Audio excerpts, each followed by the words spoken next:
Advanced Financial Modeling, Topic 2, Section 5, Computing EWMA Volatility. Now, standard deviation, remember, is the square root of variance. Variance is the average squared deviation from the mean. So one way of writing that formula is underneath the square root here is the formula for variance. It's the sum. Say we had 70 observations. It's the sum from I equal 1 to 70, 1 over 70 times the return in any given month minus its mean squared. So what you basically do is weight each square deviation by 1 over the total number of observations, which is also a way of saying it's the sum of the squared numbers divided by n. Now research is, think about this formula. What this is saying, if I had, say, 70 days of data or 70 years of data, this tells me that in my calculation of standard deviation, what happened last month has just as much weight as what happened 70 months ago or 100 months ago. Now, research has shown that that's not true. There's more information in the more recent data. There seems to be autocorrelation in volatility, meaning that if this month or last month was calm, or yesterday was calm, it's more likely to be calm today. If yesterday had a big change in the market, today's expected to be more likely to have a big change. So this EWMA, exponentially weighted moving average volatility, is a way of calculating standard deviation that doesn't use equal weights. It weighs the more recent days more heavily. So again, here's our formula. Squared deviation from the mean. And often in EWMA, we're often using daily data. So I'm going to do something here. In finance, when we calculate, say, I want to get a squared deviation from the mean and I have daily data. It's often assumed that the daily mean of asset returns are pretty close to zero or have very small effect on the overall calculation of standard deviation. So if I just make the assumption that the daily mean is close to zero, I can then just take the squared the squared return, and I'll call that the squared deviation. So another way of rewriting variance and standard deviation for daily returns is just take the squared return, the average squared return. So again, in using the variance and standard deviation formula, each one of these observations is equally weighted, say 1 over the number of observations. However, I'm going to replace this vector here, this vector of equal weights, with this scary looking formula. 1 minus lambda times lambda to the I minus 1 over the sum of all the 1 minus lambda times lambda to the j minus 1 in this case calculations. So I'm going to explain what this talks about. All I'm doing is I'm replacing this 1 over n with a set of weights that weighs the more recent data more heavily. This is a mathematical trick to set up a set of weights that get exponentially smaller over time. So let's talk about this lambda. This lambda is a variable in this formula that ensures that the weights stay high, or initially higher and then get smaller. Now this value of lambda, I'm going to use in our next example of 0.98, which through JP Morgan's risk metrics technical documentation over this period of time for the United States says that for stocks, the optimal lambda for calculating EWMA is 0.98. Again, we're going to show what that really means in a minute. So let's go to our spreadsheet. This is the start file we've been working on for the last 3 or 4 sections. And what I'm going to first do is I'm going to look at my data. I have daily returns for SPY. There's my squared return. We'll call that the squared deviation from the mean. I'm then going to number my observations. 0, 1, 2. Whoops. Now notice what I'm going to do here. I'm going to highlight 0, 1, 2. Double click.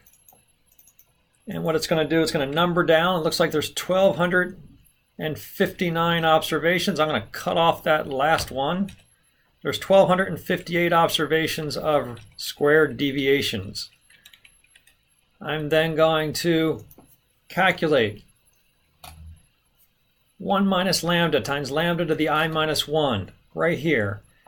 Notice I have lambda typed in 0.98. I'm going to make sure I'm going to type in an L right here. I'm going to give that range of G1 a name of L. That should be already set up in the start file. That way, if I want to refer to G1, I can just say equals 1 minus, I could say G1, but I also could say L times, whoops, and put brackets around that, 1 minus L, could be lower or upper, doesn't matter, times L to the I minus 1. I is the period. 1 minus 1. So what that's going to turn out to do is going to make 1 minus 0.98 to the 0, or to the 0 power. Right? It's going to be 1 minus 1 power. What that's going to do is going to give me that first value is 2%. I'm going to copy that down. Go to the bottom, make sure I trim off that last piece of data by hitting the N button and down there. Now, these are a set of weights that get smaller over time.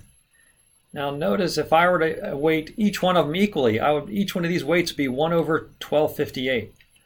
However, I'm going to weight yesterday, 2% is going to get a weight. However, I need to do one more thing. So these are a set of weights. I'm actually going to sum up those weights, and I have a formula right here. Looks like those weights do sum to 1, which is all weighting schemes. You want them to make sure they sum to 1, otherwise they're going to increase your data or decrease their data. And here's where I'm going to calculate the weighted average deviation from the mean. I'm going to take that 1 minus lambda times lambda to the I minus 1. I'm going to divide by the sum of all those factors. That's going to make sure it adds up to 100%. And then I'm going to multiply times the squared return, in other words, the squared deviation from a zero mean. So this calculation right here, I'll turn that into a percent, is simply the 1 minus lambda times lambda to the I minus 1 minus the sum of all the 1 minus lambda times lambda to the I minus 1s times the squared return. I'm going to copy that down. I'm then going to sum that up. I'm going to skip that last observation. And what that gives me, it gives me a variance of a daily variance of 0.01263. If I then take that daily variance, take it to the 1/2 power, that's going to turn that into a daily standard deviation. And then I'm going to multiply times the square root of 252. I now have a EWMA standard deviation that uses unequal weights, these exponentially decreasing weights, not the equal weights. Now notice if I just use the equals STDEVP function on the returns,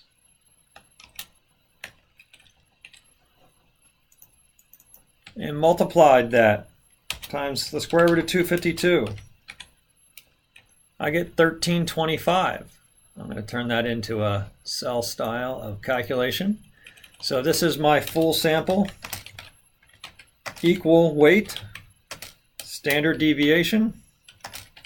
All right, by definition, the standard deviation is equal weight.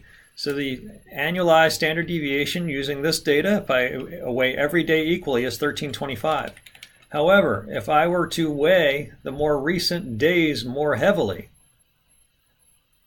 what that's going to do, going back to the last section, it's going to weigh a lot of these big day volatility days here much higher.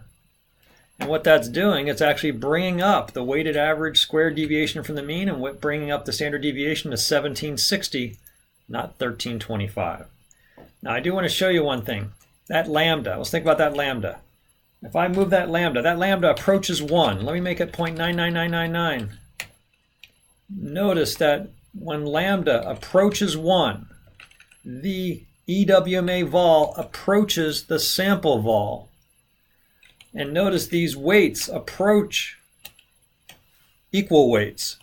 So what that means is if the lower the lambda, the more I'm weighing the more recent days. If I make the lambda 0.95, notice the first day actually has a weight of 5%, 1/20th.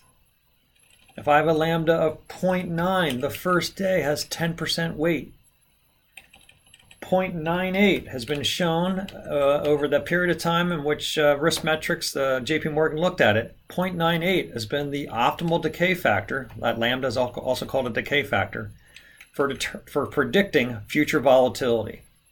So if I wanted to predict standard deviation for SPY in the short term, and I wanted to weigh the more recent data more heavily, I'm going to use 1760. I'm not going to use the full sample volatility of 1325.